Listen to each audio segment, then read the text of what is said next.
ಯಾಕಂದ್ರೆ ಜುಲೈ 17ರಂದು ಸಂಪುಟ ಸರ್ಜರಿ ನಡೆಸಲು ಪ್ರಧಾನಿ ಮೋದಿ ಅವರ ದೊಡ್ಡ ಪ್ಲಾನ್. ಯಾರಿಗೆ ಶಾಕ್ ಕಾದಿದೆ ಅಂತ ಇಲ್ಲಿ ಗಮನಿಸ್ತಾ ನೋಡೋದಾದ್ರೆ ಧರ್ಮೇಂದ್ರ ಪ್ರಧಾನ್ ಶಿಕ್ಷಣ ಸಚಿವರಾದಂಥವರು, ಇನ್ನು ಭೂಪೇಂದ್ರ ಯಾದವ್ ಪರಿಸರ, ಮನೋಹರ್ ಲಾಲ್ ಖಟ್ಟರ್ ವಿದ್ಯುತ್ ವಸತಿ ಸಚಿವ, ಹರ್ದೀಪ್ ಸಿಂಗ್ ಪುರಿ ಇಂಧನ ಸಚಿವ, ಕೆಲವೊಂದಿಷ್ಟು ಅವಕಾಶಗಳ ಆಧಾರದ ಮೇಲೆ ರಾಜಕೀಯವಾಗಿ ಅವರ ವೈಖರಿ ಮುಂದಿನ ದಿನಗಳಲ್ಲಿ ಇನ್ನು ಯಾರ ಖಾತೆ ಬದಲಾಗಬಹುದು. ನಿತಿನ್ ಗಡ್ಕರಿ ಇದ್ದಾರೆ, ನಿರ್ಮಲಾ ಸೀತಾರಾಮನ್ ಇದ್ದಾರೆ, ಹಾಲಿ ವಿತ್ತ ಸಚಿವೆ ಮತ್ತು ಶಿಕ್ಷಣ ಮಂತ್ರಿ ಆಗಬಹುದು ಅಂತ.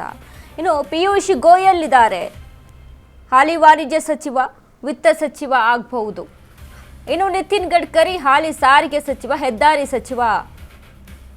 ನಿರ್ಮಲಾ ಸೀತಾರಾಮನ್ ನೋಡಿ, ಮಹಿಳಾ ಕೋಟಾದ ವಿಚಾರಕ್ಕೆ ಸಂಬಂಧಪಟ್ಟಂತೆ ಮಾತನಾಡೋದಾದ್ರೆ ನಿರ್ಮಲಾ ಸೀತಾರಾಮನ್ ಮಂಡಿಸಿದಂತಹ ಬಜೆಟ್ಗಳು ಇದುವರೆಗೂ ಕೂಡ ಮಹಿಳಾ ಕೋಟಾದಲ್ಲಿ ಯಾರು ಕೂಡ ಮಂಡಿಸಿಲ್ಲ ಅಂತ ಹೇಳ್ಬೋದು. ಮಹಿಳೆಯರ ಕೋಟಾ ವಿಚಾರಕ್ಕೆ ಸಂಬಂಧಪಟ್ಟಂತೆ ಮಾತನಾಡ್ತಾ ಇದ್ದದ್ದು ನಾನು.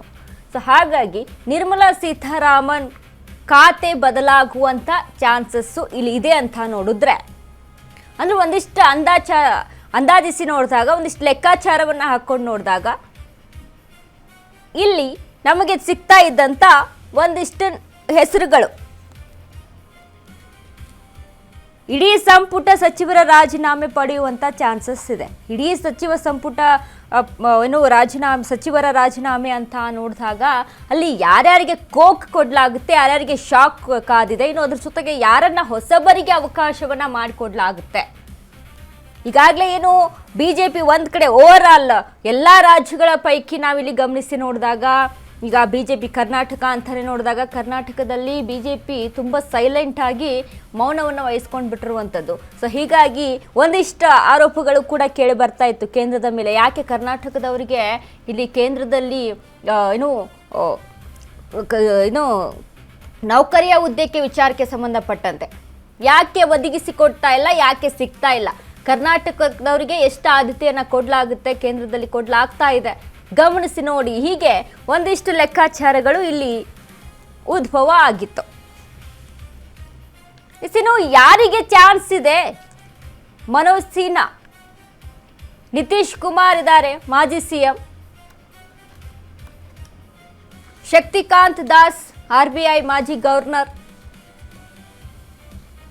ಶ್ರೀಕಾಂತ್ ಶಿಂದೆ ಇದ್ದಾರೆ, ಶಿವಸೇನೆ ಶಿಂದೆ ಸಂಸದ, ರಾಘವ್ ಚಡ್ಡಾ ಇದ್ದಾರೆ, ಆಪ್ಗೆ ರಾಜೀನಾಮೆ ನೀಡಿದ ಸಂಸದ,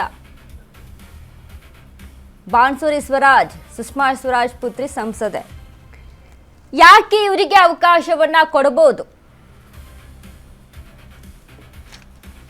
ಅಂತ ಇಲ್ಲಿ ಗಮನಿಸಿ ನೋಡಿದಾಗ, ಮನೋಜ್ ಸಿನ್ಹಾ ಹಾಲಿ ಜಮ್ಮು ಕಾಶ್ಮೀರ್ ಲೆಫ್ಟಿನೆಂಟ್ ಗವರ್ನರ್, ಮುಂದಿನ ರಾಜಕೀಯ ಬೆಳವಣಿಗೆಗಳನ್ನು ಗಮನದಲ್ಲಿಟ್ಕೊಂಡು,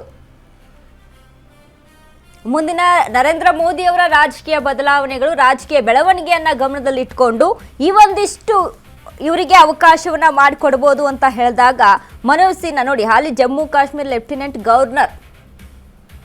ನಿತೀಶ್ ಕುಮಾರ್ ಮಾಜಿ ಸಿಎಂ, ನಿತೀಶ್ ಕುಮಾರ್ ವಿಚಾರಕ್ಕೆ ಸಂಬಂಧಪಟ್ಟಂತೆಯೂ ಕೂಡ ತಮ್ಮ ಒಂದು ರಾಜ್ಯದಲ್ಲಿ ಸತತವಾಗಿ ಸಿಎಂ ಆಗ್ತಾ ಬಂದು ಅಲ್ಲಿ ಅವ್ರದ್ದೇ ಆದಂಥ ಒಂದು ಹಿಸ್ಟ್ರಿಯನ್ನು ಕ್ರಿಯೇಟ್ ಮಾಡ್ಕೊಂಡಿದ್ದಾರೆ, ಅವ್ರದ್ದೇ ಆದಂಥ ಒಂದಿಷ್ಟು ದಾಖಲೆಗಳನ್ನು ಅಲ್ಲಿ ಕ್ರಿಯೇಟ್ ಮಾಡ್ಕೊಂಡಿದ್ದಾರೆ. ಹಾಗಾಗಿ ನಿತೀಶ್ ಕುಮಾರ್ಗೆ ಇಲ್ಲಿ ಅವಕಾಶ ಮಾಡಿಕೊಡುವಂಥ ಎಲ್ಲ ಚಾನ್ಸಸ್ಗಳು ಕಂಡು ಬರ್ತಾ ಇದೆ. ಇನ್ನು ಶಕ್ತಿಕಾಂತ್ ದಾಸ್ RBI ಮಾಜಿ ಗವರ್ನರ್ ಇದ್ದಾರೆ, ಶ್ರೀಕಾಂತ್ ಶಿಂದೆ ಶಿವಸೇನೆ ಸಂಸದ.